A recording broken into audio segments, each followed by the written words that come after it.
Bonsoir à tous. Le pape François a entamé ce mardi son 40e voyage apostolique qui va le mener durant une petite semaine en République démocratique du Congo, puis au Sud-Soudan. Le voilà donc arrivé depuis le début d'après-midi à Kinshasa, capitale de la RDC, accueilli par des foules en liesse, des centaines de milliers de personnes massées sur les 25 kilomètres de route qui séparent l'aéroport du Palais de la Nation.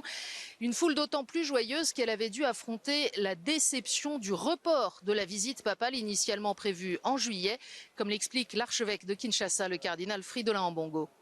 Vous savez, tout était prêt au mois de juillet. Et c'était juste 3 semaines avant qu'il n'arrive que nous avions reçu cette nouvelle qui a sonné comme un coup de foudre. Que le pape ne venait pas, ça a été une déception terrible pour le peuple. Cette fois, c'est réparé. Le pape François est bel et bien au Congo, mais le programme a tout de même dû être modifié pour des raisons de sécurité, comme il l'a expliqué dans l'avion. È un viaggio bello, anche io avrei voluto andare a Roma, ma con la guerra non si può andare là, e soltanto sarà Kinshasa e Juba.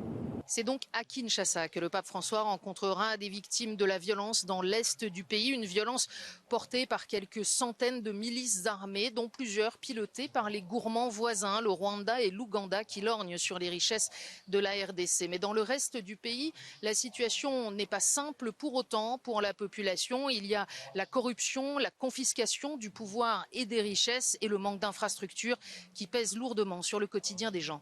La situation du pays est dramatique, pour dire la vérité. Le peuple congolais aujourd'hui, c'est un peuple qui est abandonné. Il est abandonné à son triste sort. Et dans ces contextes de désespoir, apprendre que le successeur de Pierre vient le visiter, mais pour le peuple, c'est une visite de réconfort. Une visite de réconfort dans sa souffrance. Une visite qui va lui donner une raison d'espérer. Une population à 90% chrétienne et à 50% catholique qui écoutera donc avec attention les paroles du Saint-Père. Dans son premier discours devant les autorités, François a fustigé le colonialisme économique et l'exploitation du pays et du continent tout entier. Mais il a aussi appelé les Congolais à leur responsabilité pour lutter contre la tentation du tribalisme, contre l'appât du gain ou encore l'exploitation des enfants. Il a souligné les extraordinaires richesses de ce pays.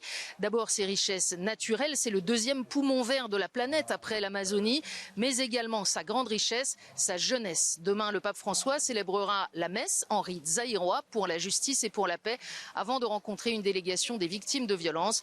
Et tout cela sera naturellement en direct sur KTO et KTOTV.com.